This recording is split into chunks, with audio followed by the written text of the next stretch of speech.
লক্ষ কোটি দরুদ ও শান্তি বর্ষিত হোক দু জাহানের সরদার সাইয়্যিদুল মুরসালিন খাতামুন নবিয়্যিন রাহমাতাল লিল আলামিন জনাব মুহাম্মদুর রাসূলুল্লাহ সাল্লাল্লাহু আলাইহি ওয়াসাল্লামের উপর। সম্মানিত হাজিরিন, আমি আপনাদের সম্মুখে পবিত্র কোরআনুল কারীমের অন্যতম একটি সূরা সূরাতুল বনী ইসরাঈলের একটি আয়াতে কারিমা তেলাওয়াত করেছি। রাসূলের অসংখ্য বর্ণিত হাদিস থেকে একটা হাদিসের অংশ পাঠ করেছি। আল্লাহ সুবহানাহু ওয়া তাআলা তৌফিকে আয়াত এবং হাদিসকে সম্মুখে রেখে যেহেতু সময় সংক্ষিপ্ত, এজন্য আলোচনাকে সংক্ষিপ্তভাবে শেষ করার জন্য চেষ্টা করব। আপনারা সকলে দোয়া করুন, আমিন। আল্লাহ রাব্বুল আলামিন দুনিয়ার মধ্যে মানুষ পাঠানোর নিজাম দিয়েছেন। আল্লাহ পাক তিন তরিকায় মানুষ এই দুনিয়ার মধ্যে প্রেরণ করেছেন। প্রথমত আল্লাহ তাআলা দুনিয়ার মধ্যে বাপ এবং মা ছাড়াই মানুষ পাঠাইছেন। ইনারা হলেন হযরতে আমাদের আদি পিতা হযরত আদম আলাইহিস সালাতু ওয়াস সালাম। তিনার বাপও নাই মাও নাই। হযরতে মা হাওয়া আলাইহিস সালাতু ওয়াস সালাম, তিনার বাপ নাই মা নাই, অর্থাৎ বাপ এবং মা ছাড়া স্বয়ং আল্লাহ তাআলা কুদরতিভাবে সাইয়্যিদিনা আদম আলাইহিস সালাতু ওয়াস সালাম এবং মা হাওয়া আলাইহিস সালাতু ওয়াস সালামকে সৃষ্টি করেছেন। এরপর আল্লাহ রাব্বুল আলামিন হযরতে ঈসা আলাইহিস সালাতু ওয়াস সালামকে পাঠাইছেন বাবা ছাড়া। মা শুধুমাত্র মার মাধ্যমে আল্লাহ তাআলা পাঠাইছেন, সেটা আবার বৈধ। এমন সন্তান আল্লাহ তাআলা দুনিয়ার মধ্যে পাঠাইছেন, যে সন্তানটা আল্লাহ তাআলা দুনিয়ার মধ্যে পাঠানোর পর পয়গম্বর হয়েছে। আবার দুনিয়ায় চারজন শিশুর ব্যাপারে বলছেন, যারা দুনিয়ায় থাকা অবস্থায় কথা বলছেন, তাদের মধ্যে হতে অন্যতম হলেন হযরত ঈসা আলাইহিস সালাতু ওয়াস সালাম। হযরত মারইয়ামকে যখন তারা দোষারোপ করতেছিল, আল্লাহ রাব্বুল আলামিন বলছেন, ও মারইয়াম, তোমার কথা বলার দরকার নাই, তুমি চুপ থাকবা। মানুষকে তুমি তোমার সন্তানের দিকে ইশারা করে দিবা। ফাআশারাত ইলাইহি, হযরত মারইয়াম তার সন্তান ঈসা আলাইহিস সালাতু ওয়াস সালামের দিকে ইশারা করে দিয়েছেন। পয়গম্বর ঈসা আলাইহিস সালাতু ওয়াস সালাম ছিলেন শিশু বাচ্চা। এরপরে আগের লোকেরা বলল, ও মারইয়াম, ওয়ান কাইফা নুকাল্লিমু মান কানা ফিল মাহদি সাবিয়্যা। মারইয়াম, তুমি কি পাগল হয়ে গেলা নাকি? যে সন্তানটা দুনিয়ায় উঠেছে, যে সন্তানটা শিশু বাচ্চা, দুধের বাচ্চা, সেটা আমাদের সাথে কিভাবে কথা বলবে? হযরত ঈসা আলাইহিস সালাম ওই দিন বলেছিলেন সূরা মারইয়ামের মধ্যে, ক্বালা ইন্নী আবদুল্লাহ আতানিয়াল কিতাবা ওয়া জাআলানি নাবিয়্যা। আল্লাহু আকবার বলেন। হযরত ঈসা আলাইহিস সালাম বলেছেন, ক্বালা ইন্নী আবদুল্লাহ,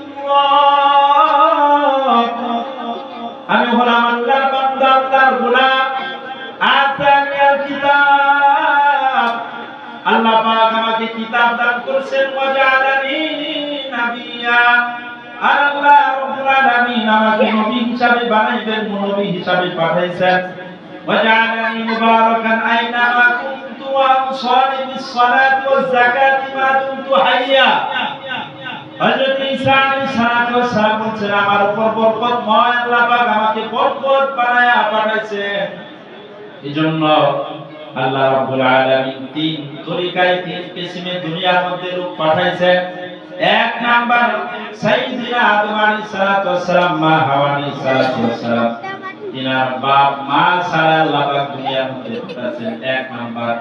দুই নাম্বার হলো হযরত ঈসা আলাইহিস সালাতু ওয়াস সালাম কে বাপ ছাড়া শুধুমাত্র মার মাধ্যমে আল্লাহ পাক দুনিয়ার মধ্যে পাঠাইছেন। আবার পবিত্রতম, যে কোনো অপরাধ নাই, যার কোনো অপরাধ নাই, হযরত মারইয়ামকে এসে যখন জিবরাইল আলাইহিস সালাম সংবাদ দিলেন, ও মারইয়াম, তোমার ঘরে একটা সন্তান আছে, হযরত মারইয়াম বলেছিল, ক্বালাত আন্না ইয়াকুনি গুলামু ওয়া লাম ইয়ামসাসনি বাশার ওয়া লাম আকু বাগিয়া। হযরতে মারিয়াম বলছিলেন কিভাবে আমার সন্তান হবে? ক্বালা কান্না ইয়াকুনু লি গুলাম, আমার কেমনে সন্তান হবে? ওয়ালাম ইয়ামসাসনি বাশার, আমাকে তো কোনো পুরুষ স্পর্শ করে নাই। ওয়ালাম আকু বাগিয়া, আর আমি তো ব্যভিচারী মহিলাও নই। আল্লাহ তাআলা সেই দিন জবাবে বলেছিলেন ক্বালা কাযালিক, অমনি অমনি হবে। আল্লাহু আকবার বলেন। ওয়ানা রাব্বুকি হুয়া আলাইয়া হাইয়্যিন, ও মারইয়াম তুমি যেটাকে কঠিন মনে করতেছো, পিতা ছাড়া সন্তান হয় না, পুরুষ ছাড়া সন্তান হয় না, সেই আল্লাহ রাব্বুল আলামিনের নিকট সেটা খুবই সহজ। ক্বালা রাব্বুকি হুয়া আলাইয়া হাইয়্যিন, ও মারইয়াম সেটা তোমার রবের নিকট খুবই সহজ। ওয়ালিনাজআলাহু আয়াতান লিন-নাস, আল্লাহ রাব্বুল আলামিন বলতেছেন আমি তোমার সন্তানকে ঈসাকে এই দুনিয়ার মধ্যে একটা নজির বানায় রাখবো, যে আমি আল্লাহ তাআলা দুনিয়ার মধ্যে পিতা ছাড়াও সন্তান পাঠাইতে পারি, সেটা আবার বৈধ, এবং সে হবে আমার নবী। সুবহানাল্লাহ। এজন্য আল্লাহ রাব্বুল আলামিন তিন কিসিমে পাঠাইছেন দুনিয়ার মধ্যে মানুষ, বাপ ছাড়া মা ছাড়া, সাইয়্যিদিনা আদম আলাইহিস সালাতু ওয়াস সালাম, হাওয়া আলাইহিস সালাতু ওয়াস সালাম। দুই নম্বর হলেন পিতা ছাড়া হযরত ঈসা আলাইহিস সালাতু ওয়াস সালাম কে আল্লাহ তাআলা শুধুমাত্র মার মাধ্যমে পাঠাইছেন। তিন নম্বর হলেন আমরা, আল্লাহ পাক আমাদেরকে বাপ মার মাধ্যমে পাঠাইছেন। আল্লাহ রাব্বুল আলামিন জন্য ঘোষণা করেছেন وَقَضَى رَبُّكَ أَلَّا تَعْبُدُوا إِلَّا إِيَّاهُ وَبِالْوَالِدَيْنِ إِحْسَانًا। আল্লাহ রাব্বুল আলামিন বলতেছেন ও দুনিয়ার মানুষ, আমি তিন কিসিমে পাঠাইলাম, এর মাধ্যমে তোমরা যেভাবে আসলে তোমাদের মা বাবার মাধ্যমে আমি দুনিয়ার মধ্যে পাঠাইলাম। আমি আল্লাহ তাআলা ইচ্ছা করলে কোন মা বাবা ছাড়াই তোমাদেরকে পাঠাইতে পারতাম, যেমন পাঠাইছি তোমাদের পিতা আদম আলাইহিস সালাতু ওয়াস সালামকে, পিতা ছাড়া যেমন সন্তান পাঠাইছি হযরত ঈসাকে পাঠাইলাম। আর আমি আল্লাহ তাআলা তৃতীয় কিসিম, তৃতীয় অধ্যায়, তৃতীয় একটা পাঠ হলো যেটা আমি তোমাদেরকে মা বাবার মাধ্যমে দুনিয়ার মধ্যে পাঠাইলাম। এজন্য রব্বে কারিম বলতেছেন ও দুনিয়ার মানুষেরা তোমরা শুনে রাখো, শুনে রাখো, ওয়াকাদা রাব্বুকা আল্লা তা'বুদু ইল্লা ইয়া, আমি রবের চূড়ান্ত ফয়সালা হয়ে গেছে, একমাত্র ইবাদত হবে কার? বলেন কার ইবাদত হবে? কার? আল্লাহ রাব্বুল আলামিনের ইবাদত হবে, একমাত্র আল্লাহর ইবাদত হবে। যেহেতু আমাদের মালিক হলেন আল্লাহ, আমাদের মালিক কে? আর জোরে আওয়াজ করে বলেন আমাদের মালিক কে? আল্লাহ রাব্বুল আলামিন আমাদের মালিক, আমাদের খালিক, আমাদের রাজ্জাক, সৃষ্টিকর্তা, খালিক, সৃষ্টিকর্তা, রাজ্জাক, রিজিক দাতা, সব কিছুর মালিক যেহেতু তিনি, এজন্য রব্বে কারিম সূরা বাকারার মধ্যে বলেছেন হুয়াল্লাযী খালাকা লাকুম মা ফিল আরদি জামিআ, রব হলেন তিনি যিনি দুনিয়ার সমস্ত যাবতীয় যা কিছু রয়েছে সব কিছু আল্লাহ রাব্বুল আলামিন দুনিয়ার মানুষ আমি সব কিছু তোমাদের জন্য বানাইলাম। দুনিয়ার সব কিছু তোমাদের গোলামি করবে, গরু তোমার গোলামি করবে, মাছ তোমার গোলামি করবে, সমস্ত মাখলুক তোমার গোলামি করবে, কারণ আমি আল্লাহ তাআলা তোমাদের জন্য সব কিছু বানাইছি। তবে বান্দা তোমরা এইগুলো সব কিছু ভোগ করবা, আমি আল্লাহ তাআলা শুধুমাত্র তোমাদেরকে বানাইছি আমার ইবাদতের জন্য। বান্দা তুমি সব কিছু ভোগ করবা, করবা, আরাম করবা, ऐश করবা, খাইবা, দাইবা, চলবা, ফিরবা, এজন্য আমি দুনিয়ার সব কিছুকে তোমাদের নিজামে বানাই দিলাম। জমিনটাকে তোমাদের জন্য ভূমি বানাই দিলাম, চলার স্থল বানাই দিলাম, যেই জায়গার মধ্যে সর্বদা তুমি চলবা। আল্লাহ রাব্বুল আলামিন সূরা বাকারার মধ্যে বলেছেন আল্লাযী জাআলা লাকুমুল আরদা ফিরাশান ওয়াস সামাআ বিনাআ, রব হলেন তিনি যিনি এই জমিনটাকে আমাদের জন্য বিছানা বানাইছেন। আল্লাহু আকবার বলেন। আল্লাহ রাব্বুল আলামিন এই জমিনটাকে আমাদের জন্য বিছানা বানাইছেন।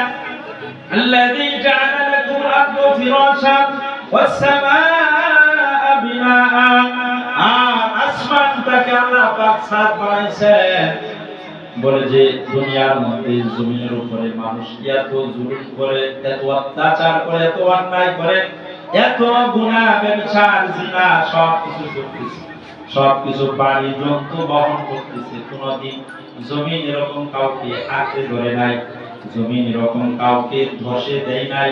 বলে যে এইগুলো আমাদের নবীর দোয়ার ওসিলার মাধ্যমে জমিনকে আমাদের তাবে বানাইছেন, জমিন আমাদের উপযোগী বানাইছেন। আল্লাহ রাব্বুল আলামিন বলেছেন, বান্দা আমি সব কিছু তোমাদের জন্য বানাইলাম, কিন্তু তোমাদেরকে বানানোর উদ্দেশ্য হলো আমি আল্লাহ তাআলার একমাত্র আমি আল্লাহ তাআলার ইবাদত করার জন্য তোমাদেরকে বানাইছি। সুবহানাল্লাহ। আল্লাহ রাব্বুল আলামিন মা খালাকুতুল জিন্না ওয়াল ইনসা ইল্লা লিয়াবুদুন। আমি আল্লাহ তাআলা জিন এবং ইনসানকে, মানুষ এবং জিনকে আমি আমার ইবাদতের জন্যই বানাইছি। সুবহানাল্লাহ। এজন্য রব্বুল আলামিন বলতেছেন, ওয়া কাযা রাব্বুকা আল্লা তা'বুদু ইল্লা ইয়্যাহ। আমি রবের ফয়সালা চূড়ান্ত হাবিব, আমি রবের চূড়ান্ত ফয়সালা হলো এই, আল্লাহ তা'বুদু ইল্লা ইয়্যাহ, ইবাদত করবে আমি আল্লাহ। এরপর আল্লাহ রাব্বুল আলামিন দ্বিতীয় প্রকারে বলতেছেন, ওয়া বিল ওয়ালিদাইনি ইহসানা। বান্দা দুই নম্বর কাজ হলো তোমরা তোমাদের মা বাবার প্রতি ইহসান করবা। আমি আল্লাহ তাআলার ইবাদত করা যেমন তোমাদের উপর ফরজ, নামাজ পড়া, রোজা রাখা, হজ্জে বাইতুল্লাহ জিয়ারত করা, এই যত যা কিছু আছে সব কিছু আমি আল্লাহ তাআলার ইবাদত, এইগুলো ফরজ। আর এর পাশাপাশি আল্লাহ রাব্বুল আলামিন বলেছেন, বান্দা নামাজ পড়া যেরকম ফরজ, রোজা রাখা যেমন ফরজ, বলে যে রমজান মাসে রোজা রাখা ফরজ, হজ্জে বাইতুল্লাহ যেমন ফরজ, আমি আল্লাহ তাআলার আরেকটা নির্দেশ হলো আমি রবের ইবাদতের পরে তোমরা তোমাদের মা বাবার প্রতি ইহসান করা, এটাও তোমাদের জন্য ফরজ। সুবহানাল্লাহ। যেহেতু মা বাপ কষ্ট বিসর্জন সব কিছু দিয়েছেন, মা বাপ তার সর্বত্র বিলীন করে দিয়ে এরপর একটা সন্তানকে মানুষ করতে হয়। শীতের মৌসুমে মা তার সন্তানটাকে 10 মাস 10 দিন গর্ভে ধারণ করে, মা খাইতে বসে তো সন্তান পাও দিয়ে লাথি মারে, মা খাইতে পারে না। বলে যে ঘরের লোকেরা জিজ্ঞাসা করে, কি ব্যাপার তুমি খাওয়া বন্ধ করে দিলে কেন?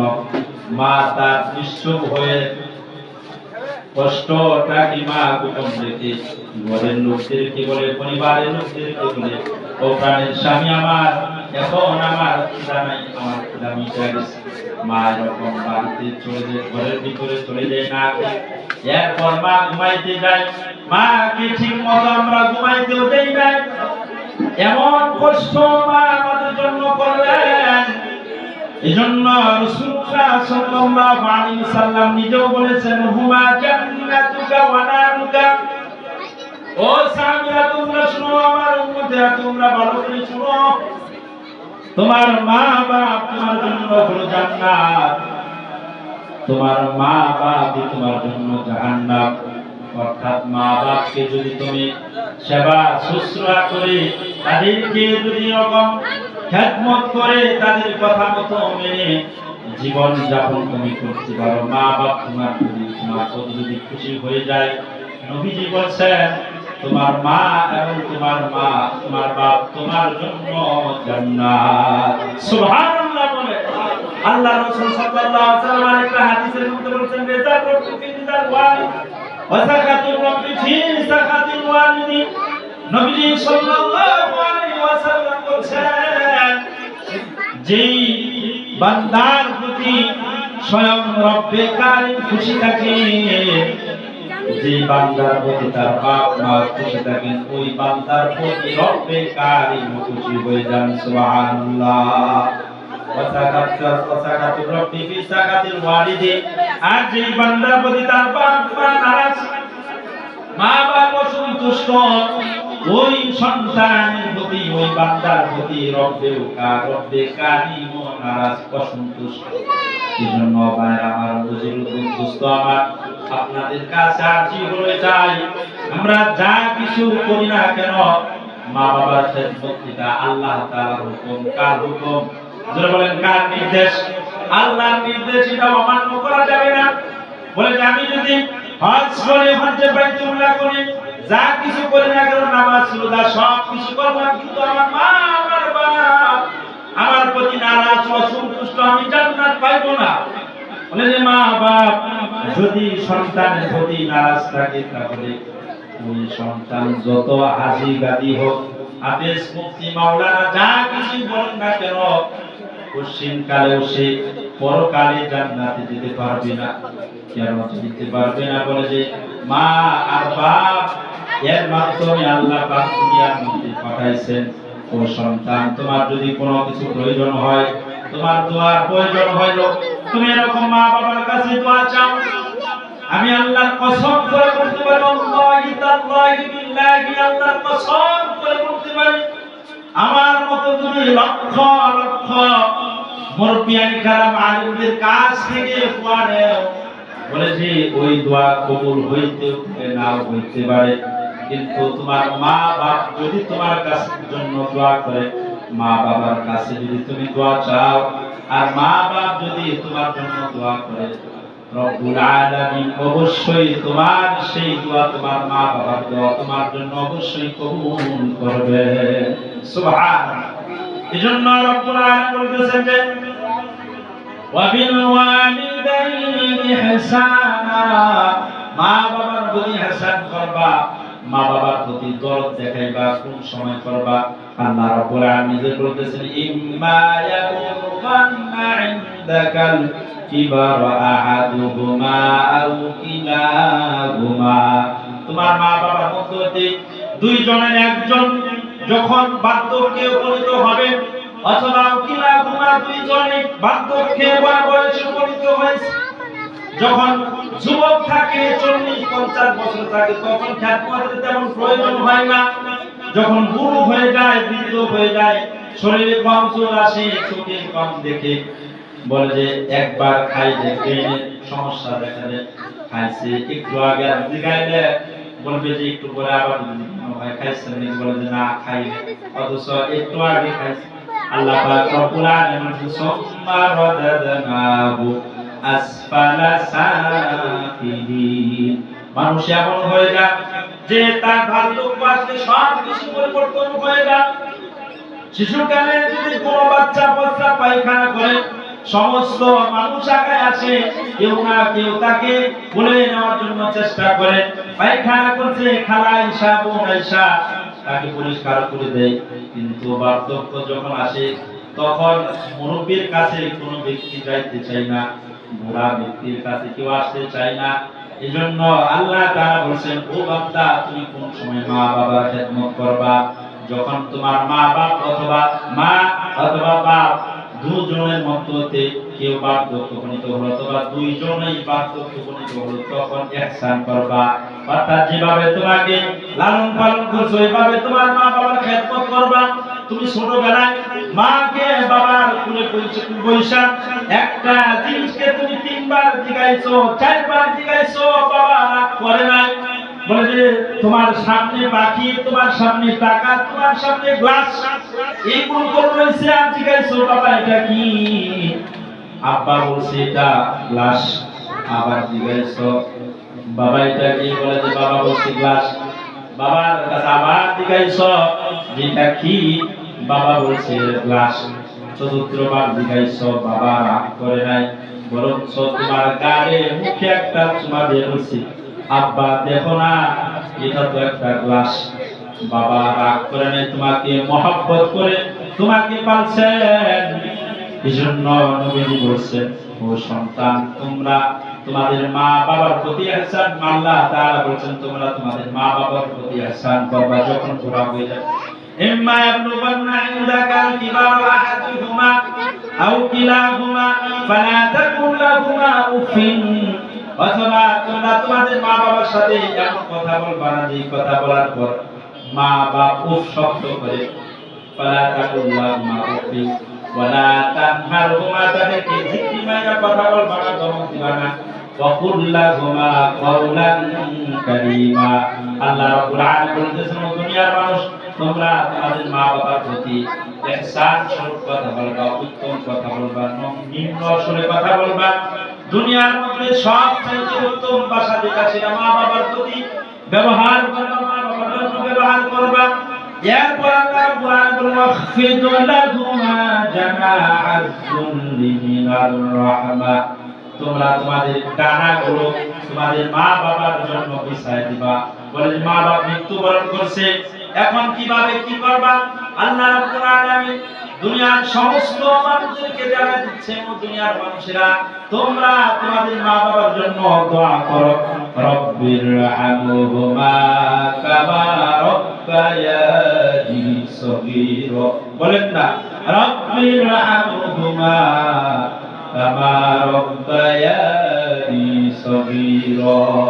রবের কাছে জানানো, আল্লাহ, আমার মা বাপ শৈশবকালে, ছোটকালে, শিশু অবস্থায় যেভাবে তারা আদর যত্ন করে আমাদেরকে পালছেন, আমাকে লালন পালন করছেন, মা তো চলে গেছে, বাবা তো চলে গেছে, আর আসবে না। রব্বে কারীম, দয়া করে মায়া করে তুমি তোমার রহমত দ্বারা, তুমি তোমার পুত্রের দ্বারা সেভাবে কবরের মধ্যে আমাদের মা বাপকে লালিত পালিত করো। সুবহানাল্লাহ বলে। এজন্য মা বাবার খেদমত দরকার আছে না নাই? জোরে বলেন, আছে না নাই? আল্লাহ পাক আমাদের সকলকে মা বাবার প্রতি খেদমত করা, স্ত্রীকে ভালোবাসা, অবশ্যই ভালোবাসতে হবে, তবে স্ত্রীকে স্ত্রীর জায়গায়, মাকে বাবাকে মা বাবার জায়গায় রাখতে হবে, তাহলে আর কোনো সমস্যা হবে না। এজন্য সর্বক্ষেত্রে আমি আপনি মা বাবাকে রাজি রাখার জন্য চেষ্টা করব তো ইনশাআল্লাহ। জোরে বলেন ইনশাআল্লাহ। আল্লাহ পাক আমাদের সকলকে মা বাবার প্রতি খেদমত করার তৌফিক দান, সকলে বলেন আমিন। সময় যেহেতু সংক্ষিপ্ত জন্য আর সামনে আলোচনা করা গেল না। আল্লাহ পাক আমাদের সকলকে এই মাহফিল কবুল করেন। আল্লাহ পাক আমাদের